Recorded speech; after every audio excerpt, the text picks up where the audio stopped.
Meghan expected another carefully worded palace message, perhaps a warning, perhaps another demand for silence. What arrived instead was colder than either. Inside a sealed legal envelope was confirmation that Prince William had authorized her removal from the royal family trust, cutting her out of a structure she believed still connected her to the institution. There was no negotiation, no advance call, only a signature, and the devastating realization that the future king had acted without her knowledge. Before we go deeper into what this really means for the royal family, make sure to subscribe so you don't miss a single update. Meghan stood at the kitchen counter and read the same paragraph 3 times. Her fingers tightened around the page before she lowered it and called for Harry. The Royal Family Trust, a private structure used here to protect family assets, ceremonial duties, confidential records, and future provisions, had carried more symbolic weight than direct benefit for her. She had received nothing from it for years, yet her name proved that she, her husband, and their children still existed inside the family framework. Harry entered, saw her face, and stopped. Meghan asked why his brother had not warned them. He tried to answer, but the pause came first. That silence hardened her shock into anger. William had privately signed an authorization removing her as a discretionary beneficiary, meaning she could no longer be considered for trust-linked grants, residences, legal support, private projects, or future provisions. The prince had not reduced her role. He had erased it. Harry read the document and felt humiliation rise beneath his guilt. He had been told that the distance between the Sussex household and the palace was temporary. The amendment proved otherwise. Worse, the authority had not come directly from Charles. The king had delegated control months earlier, giving the future monarch power over family structures Meghan and Harry never realized he held. Meghan pointed to a handwritten note beside the amendment: protection of continuity. The phrase sounded administrative, yet its meaning was clear. William believed her inclusion threatened the trust's future stability. He had turned a family fracture into a formal safeguard, separating emotional belonging from legal recognition. Harry kept reading until he noticed what Meghan had missed. His name remained. The children's names remained. William had removed the wife while preserving the husband and their children inside the structure. Meghan looked at him, waiting for an explanation he did not have. But before she could confront the man who had erased her name, she first had to face the more unsettling truth: that William's decision had placed Harry between his wife and the family he had never entirely escaped. The legal amendment may have carried William's signature, but its deepest wound opened inside Meghan and Harry's home. She saw a deliberate rejection. He saw the final consequence of years of broken trust. Between them sat a document neither could dismiss, and a family history neither could rewrite. For the first time, the question was no longer whether Harry had left royal life. It was whether royal life still intended to keep part of him while shutting Meghan outside forever. Meghan had long believed the institution viewed her as a disruption instead of a permanent member of the family. Every disagreement, interview, and public dispute seemed to become further proof that she would never be judged by the same standard as those born inside palace walls. The trust removal, therefore, felt larger than money.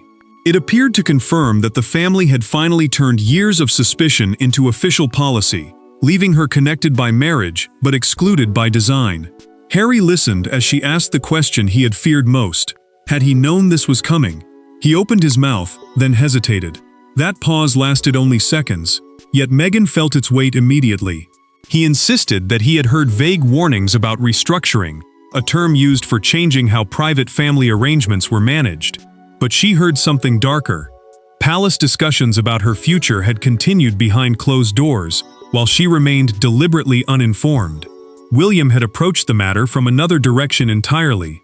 The future king believed private family structures had to remain protected from memoirs, interviews, commercial deals, public arguments, and competing versions of royal history.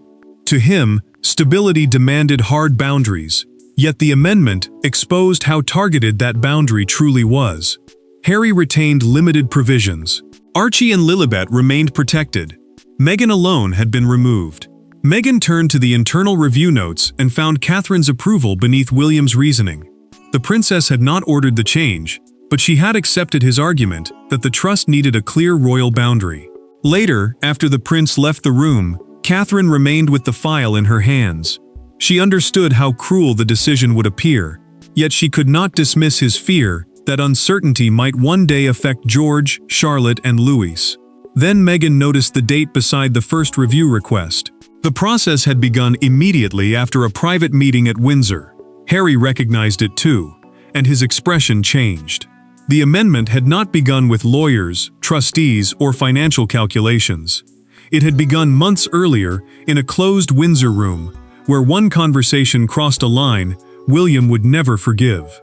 Every family rupture has a moment that later becomes impossible to forget.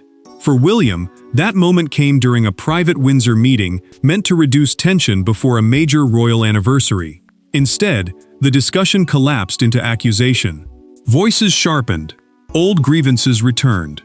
Then Meghan raised a subject the prince believed should never have entered the room, and within hours, he began asking whether her name could be permanently separated from the family's private trust.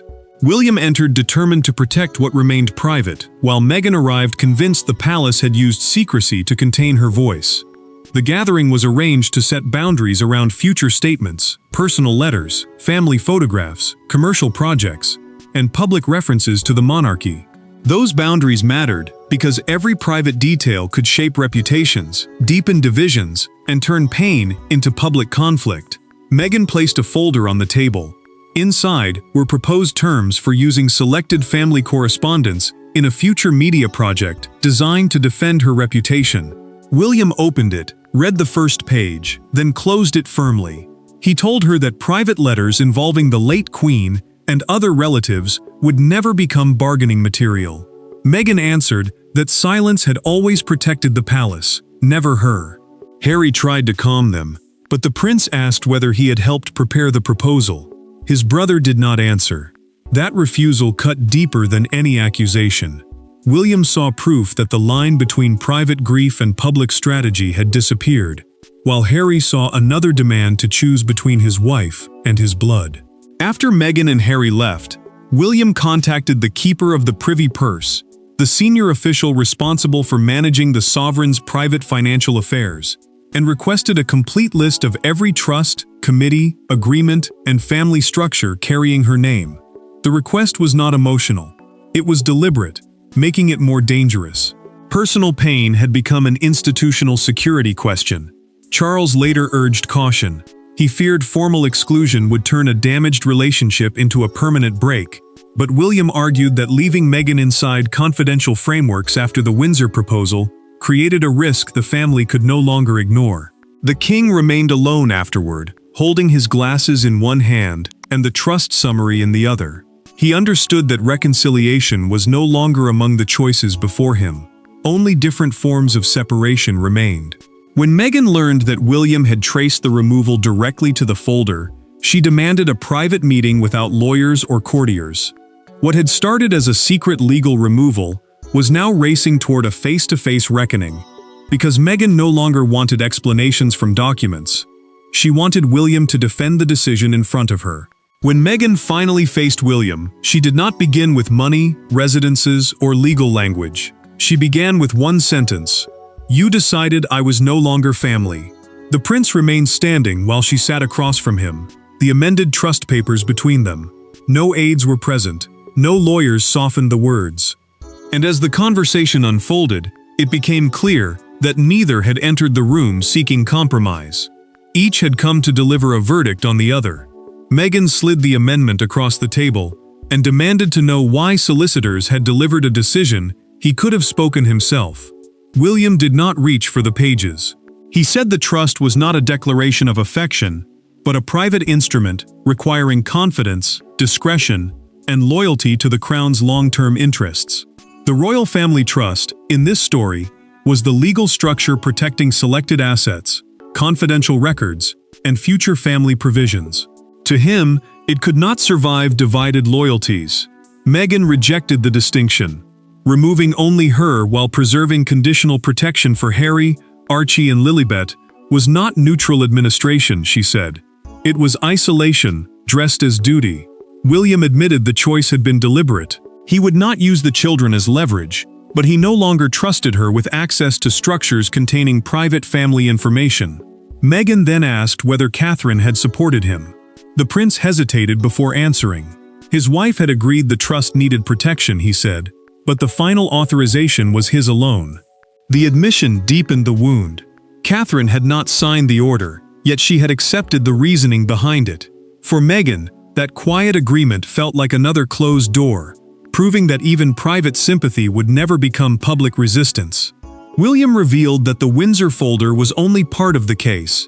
Trustees had documented earlier requests from Meghan's representatives asking whether private royal materials could be referenced during commercial negotiations. Those requests, he said, convinced him that uncertainty had become risk. Meghan's anger briefly collapsed into hurt. She removed her ring, turned it slowly between her fingers, and asked whether anything she could have done would ever have made him accept her. William set down his pen. Acceptance, he replied, had never been the central question. Trust had. His calmness made the answer feel final. Meghan rose and warned that if he had transformed a family conflict into legal punishment, she would ensure the world understood who now controlled the monarchy from behind the king. Her warning struck at the question the palace feared most, because the trust amendment had exposed something larger than Meghan's exclusion. It had revealed how much authority William was already exercising before wearing the crown. William's power did not arrive with a public proclamation. It emerged through signatures, delegated responsibilities, confidential briefings, and the growing expectation that every royal decision must survive his scrutiny. Meghan's removal from the trust was therefore more than a personal act. It was the clearest evidence yet that the future king had begun shaping the monarchy before inheriting it, and that Charles, despite his crown, was allowing his eldest son to define where the family's boundaries would stand. Charles had spent months passing more responsibility to William. The king placed fictional family trusts, succession planning, private estate protections, and long-term provisions under his son's growing supervision, believing experience was the only honest preparation for kingship. Trustees warned that a name inside a sensitive structure could create implied rights of consultation, access, or future challenge, even when no money was being paid. To them, uncertainty was not harmless. It was a weakness waiting to be tested. William reviewed the final amendment late at night while Catherine sat nearby. The prince admitted that signing it could destroy any remaining chance of rebuilding his relationship with Harry. Still, he insisted that avoiding pain could not become the basis of royal government. Catherine asked whether removing Meghan alone would appear vindictive. He answered that excluding Archie and Lilibet would be cruel, while erasing Harry completely would sever the final legal connection between two brothers. Catherine understood his logic, yet she also saw the personal cost. Authority was strengthening William's future, while quietly narrowing the circle of people he still trusted most. Charles summoned him before the papers were sealed and asked for delay. William refused. Every pause, he argued, allowed uncertainty to harden into precedent. A sealed protection clause blocked Meghan from challenging the decision through internal family arbitration, a private process used to settle disputes without public courts. Her only remaining route would be an expensive external case capable of exposing years of confidential conflict. Another clause carried an even sharper threat. William could review Harry's position if private trust matters reached the public, meaning the Duke's continued inclusion now depended on silence. Charles read that line, removed his glasses, and asked whether his son understood the pressure it placed on Harry's marriage. The future king answered that the pressure already existed. The document merely acknowledged it. Within hours, Harry learned the truth. Defending Meghan publicly could end his own protection and threaten the provisions linked to Archie and Lilibet. William had intended the amendment to establish order, but for Harry, it created an impossible choice: remain silent and wound his wife, or defend her and risk losing the final legal thread tying his children to the royal family. The consequences did not arrive gradually. They erupted inside two households at once. In California, Meghan demanded that Harry reject any arrangement that treated her as a threat, while preserving him as a conditional relative. In Britain, Charles feared the amendment had transformed a private conflict into a generational fracture. William remained outwardly unmoved, Yet even he understood that one legal signature had forced his brother to choose between loyalty to his wife and attachment to the family they had left behind. Meghan refused to let the issue remain abstract. She told Harry that Archie and Lilibet could not benefit from a structure that erased their mother, then asked him to request the voluntary removal of his own name. To her, solidarity required sacrifice.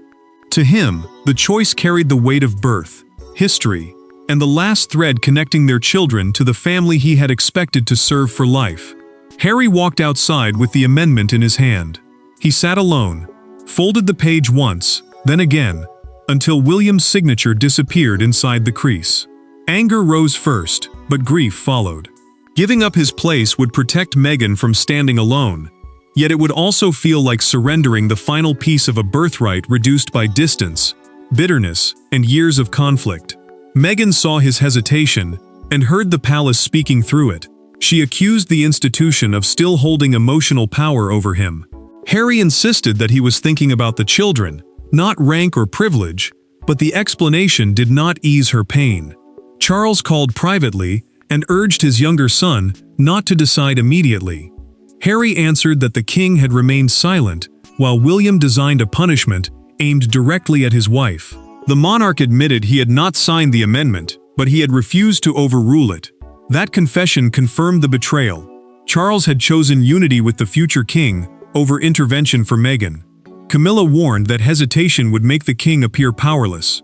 He replied that overruling William would destroy the boundaries the prince was trying to establish. After the call, Charles placed the telephone down and said nothing. The queen consort reached toward him, but he raised one hand, unable to speak about the possibility that his sons had moved beyond reconciliation. Trust administrators then suspended every Sussex-linked charitable discussion until Harry accepted or rejected the revised terms. He ignored the lawyers. Instead, he sent William one message, requesting a meeting without Meghan, Catherine, Charles, or advisors. The crisis had been built through documents and defended through duty, but its direction would now depend on two brothers sitting alone and deciding whether anything remained beneath years of anger. When Harry and William met alone, neither brought the trust papers into the room. That absence mattered. For once, there were no marked clauses, legal warnings, or carefully prepared statements to hide behind. There were only two brothers confronting what remained after years of accusation. Harry came seeking the restoration of Meghan's name. William came prepared to refuse. Yet somewhere between anger and exhaustion, the argument shifted, and both men finally admitted what they had been unwilling to say. Harry began without ceremony. He asked whether the decision was truly about trust or simply revenge for leaving. William answered that his departure had been painful, but not unforgivable. What the prince could no longer accept was the repeated blending of private family material with public campaigns, commercial projects, and personal vindication. To him, every disclosure widened the damage. To Harry, that argument sounded like control dressed in the language of duty. The Duke accused his brother of demanding silence while offering protection only on royal terms. William struck back, saying Harry wanted family loyalty without accepting the obligations attached to it. The words were sharp, but exhaustion slowly replaced anger. Harry admitted that Meghan saw his hesitation as betrayal. Every remaining royal connection caused pain inside his marriage, yet surrendering everything felt like erasing the person he had once been. William listened, then offered the only compromise he believed could survive. Meghan's name would not return to the main trust, but a separate protected fund would be created solely for Archie and Lilibet. That fund, a legally restricted account designed to safeguard money for specific beneficiaries, would remain beyond palace influence and commercial control. Harry's own discretionary status would also end at his request, removing the condition that silence protected his benefits.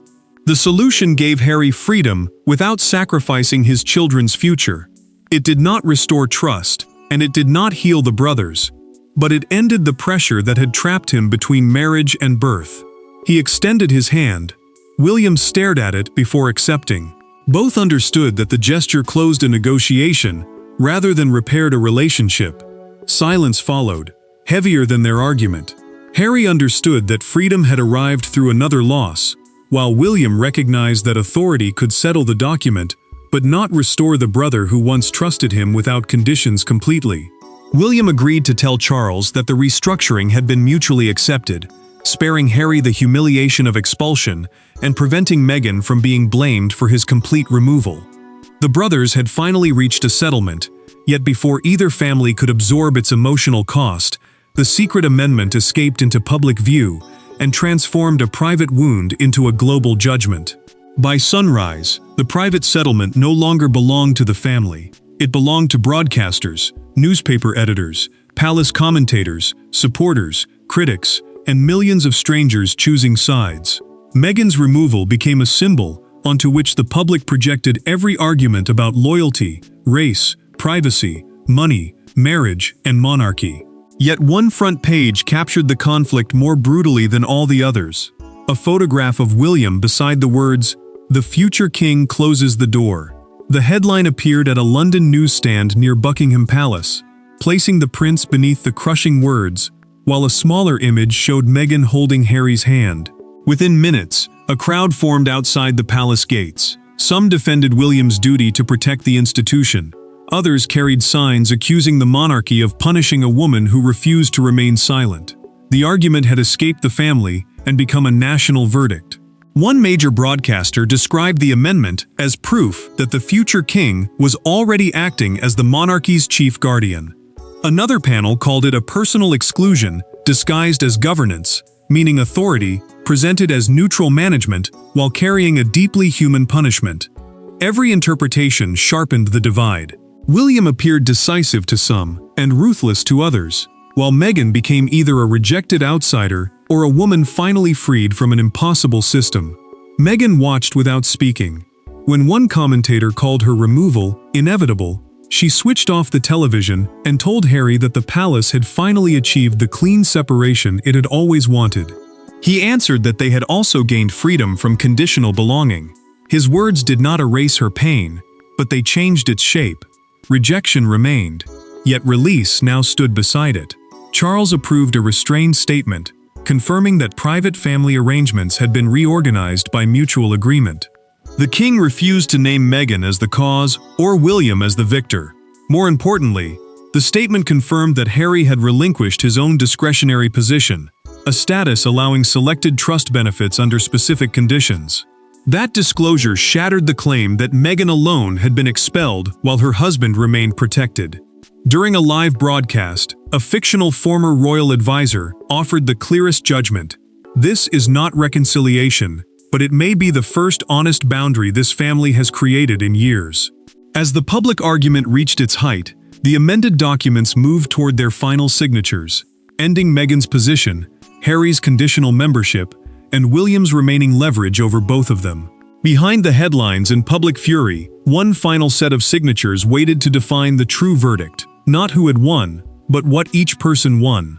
The final documents carried no dramatic language. They did not mention betrayal, wounded pride, broken brotherhood, or the years of resentment that had brought 4 people to this point. They simply recorded the outcome. Meghan was permanently removed from the central royal family trust. Harry voluntarily surrendered his own discretionary position. Their children received an independent protected provision. William retained control of the family structure. Legally, the crisis was over. Emotionally, everyone had paid. Meghan remained beside Harry as he signed away his discretionary status, a conditional place allowing selected benefits under rules set by the trust. His signature ended the pressure that forced royal recognition into conflict with loyalty to his wife. She placed her hand over his and admitted she had never wanted him to lose his family for her. He answered that any connection preserved through fear of exclusion had already been lost. Archie and Lilibet received a separate protected fund, a legally restricted provision created only for their long-term welfare. Neither parent, William, nor palace officials could redirect it for ambition or institutional need. The children kept security without becoming leverage, and Harry gained freedom without leaving their future exposed. William signed the restructuring and accepted its cost. The future king had secured control of the central trust, ending Meghan's access to grants, residences, governance channels, confidential archives, and family projects. Yet the prince also surrendered the last formal bond linking him to his brother. Catherine understood his reasoning, but she saw the loneliness ahead. His decisiveness strengthened the monarchy while making the man behind authority more isolated. Charles received the completed papers and locked them inside his desk. The king had preserved institutional order, yet he had failed to preserve unity between his sons.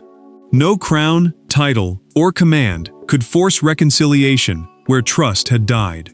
Meghan felt the finality as rejection, but as release. Years of uncertain attachment were over. Harry had chosen his marriage without conditions, while she no longer waited for acceptance from an institution that had never embraced her on her terms. No one truly won. William protected the crown but lost another part of his brother. Harry defended his family but surrendered his last privilege. Meghan gained independence only after formal exclusion. The monarchy emerged more controlled, while the family behind it became permanently smaller. And with the last signature placed upon the page, the palace door did not slam in anger. It closed quietly, permanently, and with the sorrowful certainty that neither side would ever ask the other to open it again. Thanks for watching. Please don't forget to like and subscribe, and we will see you in next one.